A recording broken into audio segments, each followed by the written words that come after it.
Everybody get up, it's time to slam now. We got the real jam going down. Welcome to the Space Jam. Here's your chance, do your dance at the Space Jam.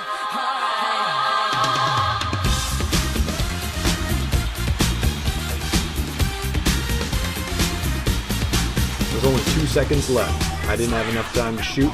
I didn't have time to do anything. There's nothing I could do.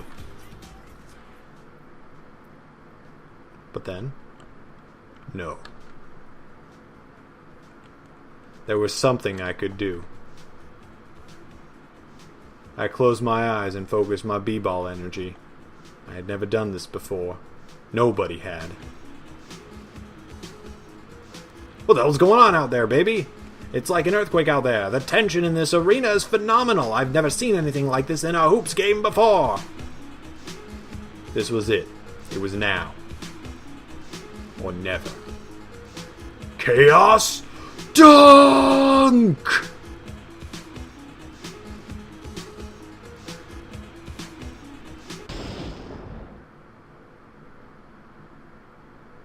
They were gone. All of them. Everything. Eviscerated by the Chaos Dunk. My team, my coach, my fans, my wife, and my child. But then I saw you. Why? Why had you been the only one to survive? Hoops. Hoops. Dad. I don't know what it means, son. I don't know why you were the only one to survive, but I believe there's a reason. You wouldn't have been born in an egg if there wasn't a reason. You wouldn't have survived the Chaos Dunk if there wasn't a reason. You're special, Hoops. You can't deny it. Whether your differences are a blessing or a curse have yet to be proven, Hoops. But I believe that whatever lies ahead of us is waiting for you. You mean like fate? Perhaps. Charles! Well, what? Charles, I followed you here. Juana Man? That is, I think that's an actual person. I think that's an actual WNBA player's name. But that's so bad because it's just like, it sounds like, obvious, like, you want a man. Like, Juana Man? I needed you to know, Charles, that I love you with all my heart and bones. Juana. I have something for you. It's a whistle. A dimension whistle, to be exact. One toot on this will send you to the b-ball dimension. I don't know how it works, but you can use it wherever you want, and it only works once. Juana, thank you. No, Charles. Thank you. Juana, there's something I want to give you. Yes? This turkey feather belonged to Maureen. It means a lot to me. Juana Man, I want you to have it. Charles, I can't. Juana, please, take it. We lose Zalatar's precious turkey feather, and they gave us a boat sound? Thank you, Charles. Will I ever see you again? I don't know, Juana. We're looking for manufactured jamicite, and we don't know where to start. I'd check Cuchulain's tomb if I were you. I've heard there's a large cache of it there. Do you know how to get there? Not really. You'll have to take the Underground Railroad to get there. It's just down the steps. Just talk to the conductor. Juana. Yes? Goodbye. Goodbye, Charles. Goodbye. What was that, Barkley? Are you in love? You know I couldn't do that to Maureen Balthios. Grow up.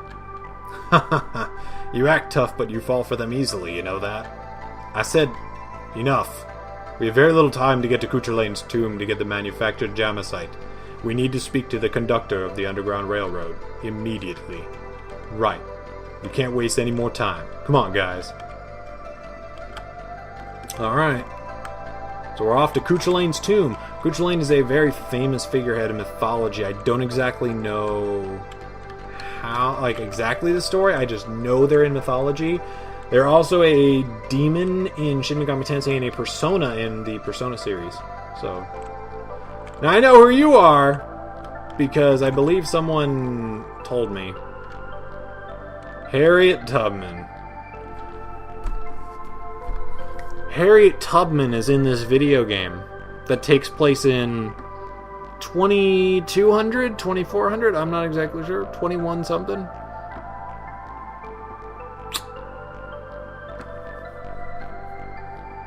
You getting on? I'm not going back to Proto-Neo, New York. I'm heading towards the outskirts of the city. Yeah, that's where we're going too. Alright, then get on. I'm gonna be leaving soon. And I'm not giving her a voice like, you hit a bell! Because I don't think that's how Harriet Tubman talked. What's his name? What? Your son. What's his name? It's Hoops. He reminds me of someone I used to know. Someone from a long time ago. His name was Judas. Now, if I knew my history of whether it be the Underground Railroad or the Civil War, this could either make sense, or it's reference to the Bible, I'm not sure. He was the only man I ever loved. Maybe the only man I ever tried to love. After he was gone, I just couldn't handle any other men. They say only the people who find true love can never move on. Maybe that's what we had. What happened, do you mind if I ask? It was a long time ago, I can hardly remember it. He got caught up in some stupid fight and got killed. I told him it was stupid. He knew it was stupid, but he was one of those guys who held on to an idea and wouldn't let go. My wife, Maureen, died 12 years ago. I could never bring myself to love another woman after I lost her, either. How long have you been down here? In Proto-Neo, New York? In the Underground Railroad. Seems like forever. I bet! Maybe it has been. I don't know. Every day seems like forever without... But today didn't seem so bad. We're almost there. Most people don't come to the outskirts of New York unless they're running from something. Or maybe I'm wrong. I don't know if you're wrong or you're right, really. It's not my business. Harriet, I want to thank you for bringing us out here. I don't know why you're thanking me, mister. This place is as close to hell as you can get without being there. Not too many people live here, and the ones that are here are only here because they've got nowhere else to go. I don't think you're like those people. Harriet, thanks. Be careful, and take care of your son. Well, they bonded. I bonded with Harriet Tubman. Okay, so I can go this way. There's a skeleton there. There's stuff down here. I am looking for a save point. Oh, man, who are you? Look at my shit. You don't gotta say it. Oh, he's a thing. Alright, do you have steroids? No, you don't. Who's that? Is that a cop? Michael K. Michael Keaton? What? Hey, what? Hold on. I need to look up. No, hold on.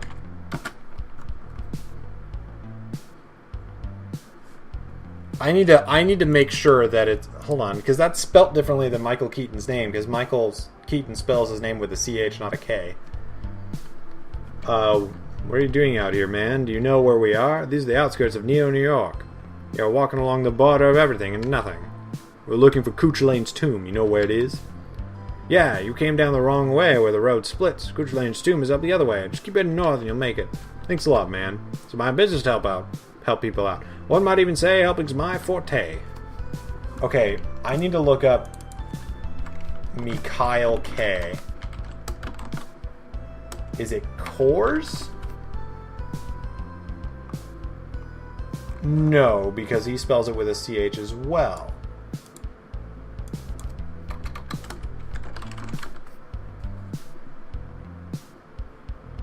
I don't know. I'm not going to look it up now. I'm in the middle of a recording. Whatever. Alright. Let's go back this way then.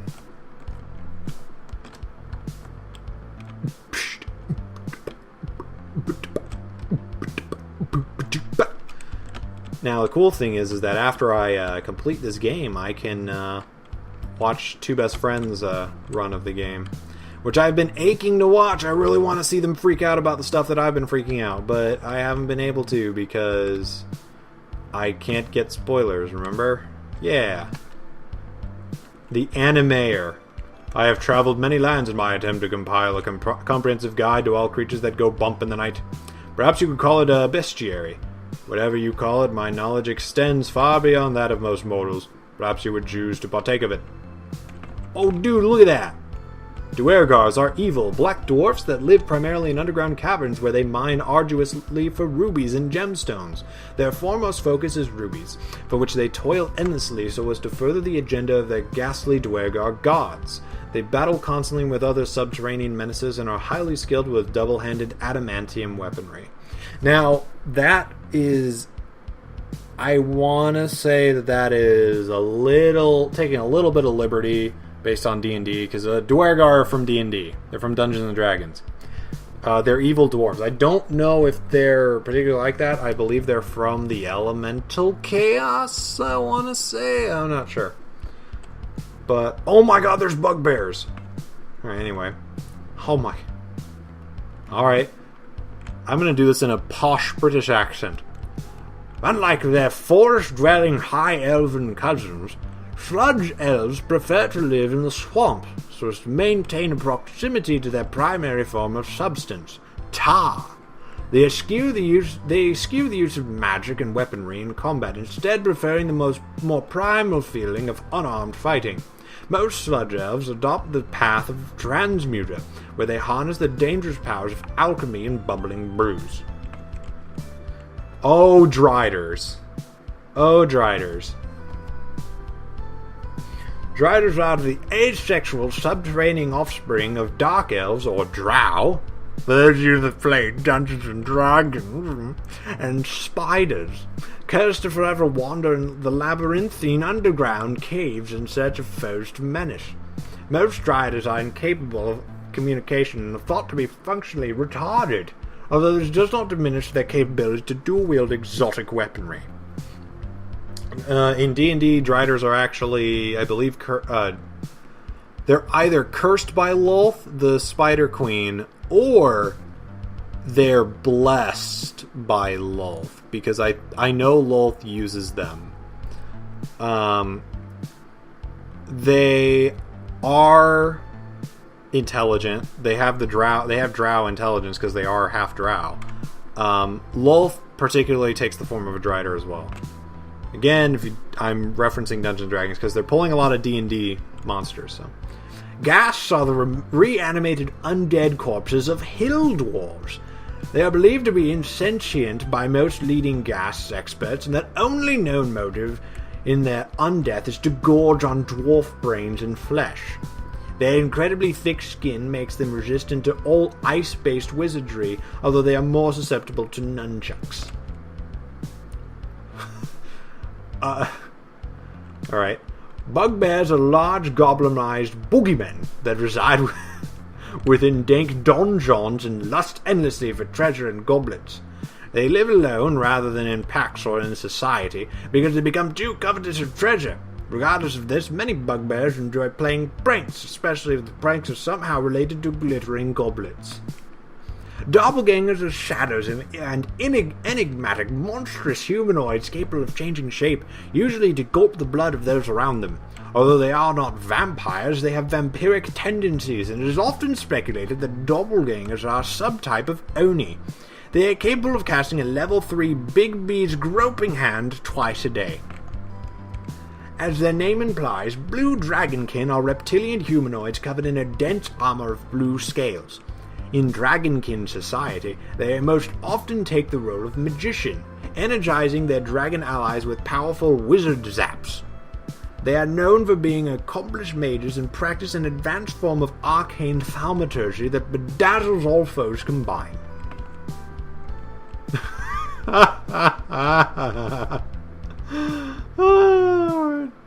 Red dragonkin are covered in 2 layers of scales, which makes them more resistant to the ferocious bludgeoning of morning stars and other like instruments of warfare. They represent the warrior caste of Dragonkin society and train daily in dojos all across the globe.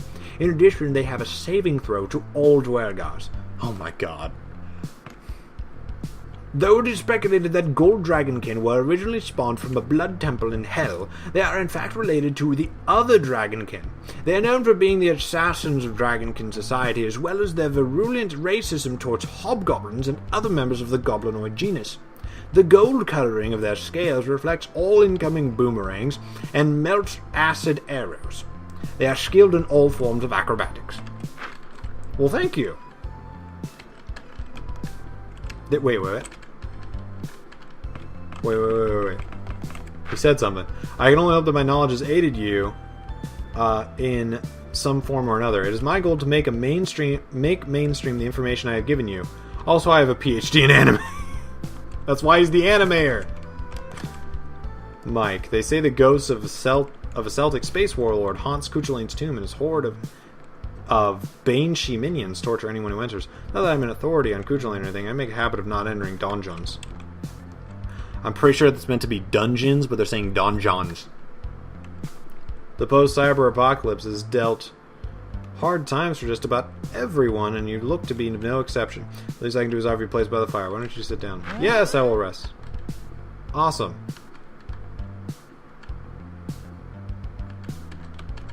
Alright. You be careful, you hear?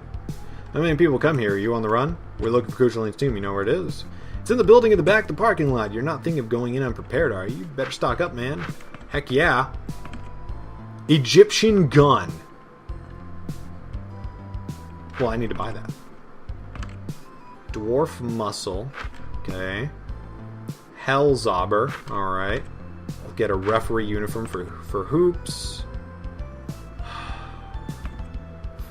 I'll wait on that. I'll get that for hoops. Get that for Balthios, and then that would kill my funds. Hold on. Let me equip some stuff. The dwarf muscle increases everything. Okay.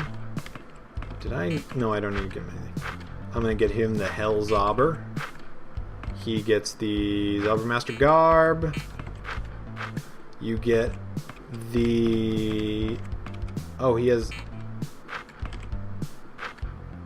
Oh, never mind. The Egyptian gun is actually worse than the final gun. He didn't have anything on.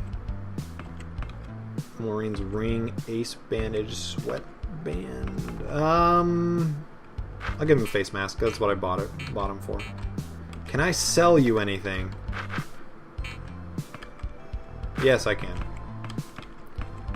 Okay, let's sell you the Dwarf Warhammer, the Time Zauber, the ZX thing, not the Prototype B-Ball, the Referee Uniform, Mace Bandage, Spike B-Ball, Dwarf Bane, Cyber Tunic, Sweatband, Egyptian Gun, Dwarf Steer, Trench Coat, and that.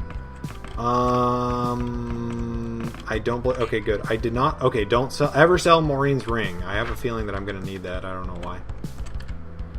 I promised earlier to divulge upon you the name of my favorite VidCon, but I have a treat. Not only will I give you the name, but I will give you a tantalizing summary to entice you to try it, though you will no doubt need to brush up on your kanji before playing, as the VidCon's subtle yet flavorful use of Japanese idiosyncrasies can only be grasped in their entirety by those with the sound mastery of Japanese. The VidCon, as many of you may have guessed, is the absolutely stunning RPG/dating sim Angelique Tenku no Chikonka, one of the first games to pioneer the moe aesthetic. It flawlessly merges a powerful and compelling RPG story and system with an incredibly advanced and realistic dating sim that has 16 dateable characters. Though it is not generally my nature to develop crushes, I must admit to feeling the palpitations of love caresses once or twice while dating, as the characters are very beautifully drawn in the anime style. Add absolutely enchanting music with incredibly lush and colorful graphics, and you've got the perfect recipe for the best game ever made. Alright. He likes Angelique Babida. Well, we're gonna head up here then. To Cuchulain's tomb. Oh, this looks hype. Ooh, this is it. Cuchulain's tomb.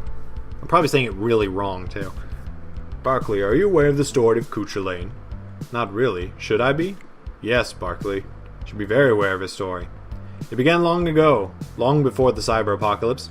Cuchulain was a Celtic space warlord with... Okay, this is clearly not the actual story. With unbearable to even mention. What did he do, Cyberdwarf? What he did was too gruesome, too terrible to tell. I'm sure that someday, Hoops, you will know what he did, but his crimes are not important now. What is important is that Clisbeth was able to seal Cuchulain's power away and prevent him from ever causing harm again. However, as millennia passed, the power of the seal eroded, and Cuchulain was once again able to extend his darkened tendrils into the world. Granted, he's still sealed, but some of his powers leaked through to our dimension.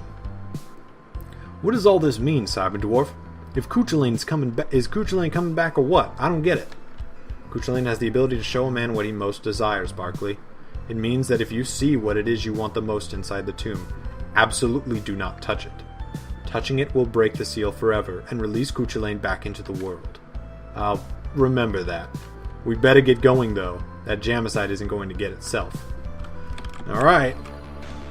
Alright, so we got another dungeon. New enemies. Not new enemies. Alright. So there's nothing over here. There is something over here. Let me get you. Hey, there's a new enemy. There's a couple new enemies, actually. I see a Banshee, Ball Brain, and I think the Slam Spectres we've seen before.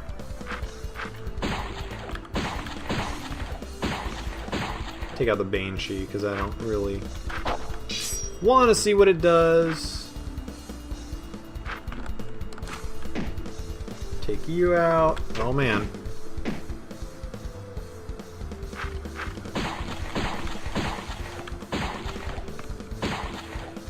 Got it.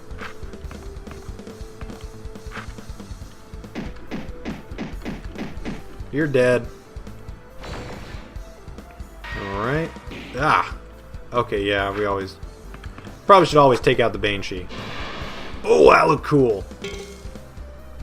They took the time to make different animations based on what weapon you're using for him.